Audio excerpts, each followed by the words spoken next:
Please click like and subscribe and that little notification bell for the next episode. Remember, there was the Rick Road, the original highway. We traveled a lot of road. A lot of road. This is the place This to is be. the place to You be. can't miss this. You'll never do it traveling the highway. That's No. for sure. If you travel the highway, you miss all this stuff. Great. Girard was where we went to Doc Soda Fountain. That's right. They have such a unique soda fountain. It's a step back in time.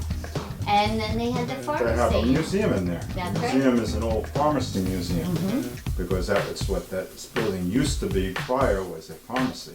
Right. We're in Girard right now in front of Doc Soda Fountain, and we're talking to Bob and Renee, and they're the owners. How long have you been in business here? We've actually had the soda fountain open for 3 years. And before that?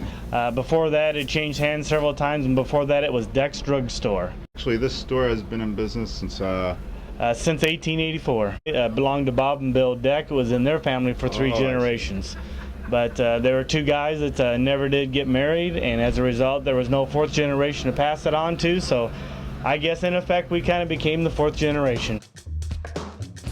On the inside of the store, we do have the Coke theme. Many of our Coke signs are reproductions, but we do have some original signs. The big sign you see up there was actually put up in 1951. Coca-Cola used to have decorators that would go around to the various stores. They would actually help decorate the stores. We'd have some of the original decoration here in Doc's Soda Fountain. I also like to introduce to you my good friend Bob Deck. He is a part of the family that had owned the store since 1884 when their grandpa purchased it. This store was in our family for 117 years.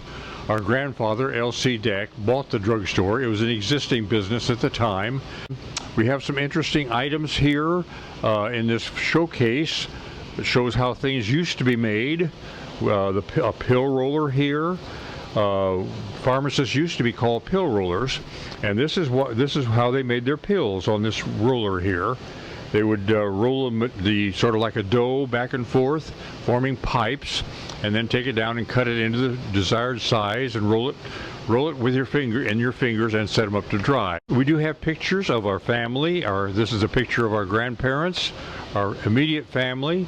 This is a picture of how the store looked when Bill, my brother, and myself, when we had the store. This is a picture of what the store looked like around the turn of the century, when our grandfather had it. And this is a picture of the interior about the same time. Here you will find an electric shock machine. This is for early shock machine for nervous disorders, and it still is effective today. If anybody wants to try it, we allow them to hang on to these tubes while I turn the crank and create this electricity which runs through their body. And some people are willing to try it. Others say no, I don't want to have anything to do with that. So This is Vincent.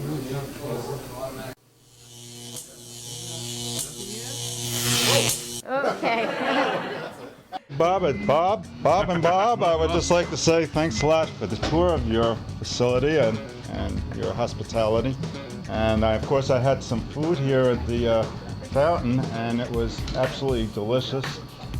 So it's a good place to stop and have a little something to eat on your way to Santa Monica. Well, next town that we're going into is... Carlinville, after a long journey. Yes. Carlinville is proud of their courthouse. That's in that town on Route 66. That's their attraction.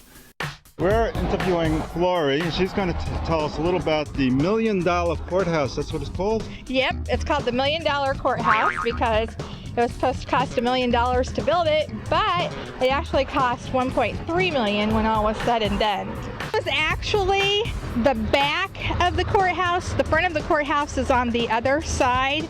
At the time that the courthouse was built, Macoupin Creek ran alongside of there, and this was the only hard road throughout, the mother road, Route 66 it came to be, anyhow throughout the whole county. The last time that this cannon was fired was in 1933. They fired it every year to ring in the 4th of July and like New Year's. The courthouse is 191 feet to the top of the weather vane on the flagpole. This is the basement of the courthouse. All of these marble tiles are the exact marble tiles that were brought here when the courthouse was built. Each one of these marble tiles is 5 inches thick. Each door inside this courthouse weighs 1 ton. And from the time that this courthouse was built until now, not a single door has moved off the hinges or failed to shut. Courthouse is beautiful, the cannon, It's old. all of it, huh? And they give you a big story. Ask somebody to tell you a story, and they'll tell you how it was over budget, like everything else in Yeah, America. yeah, in America.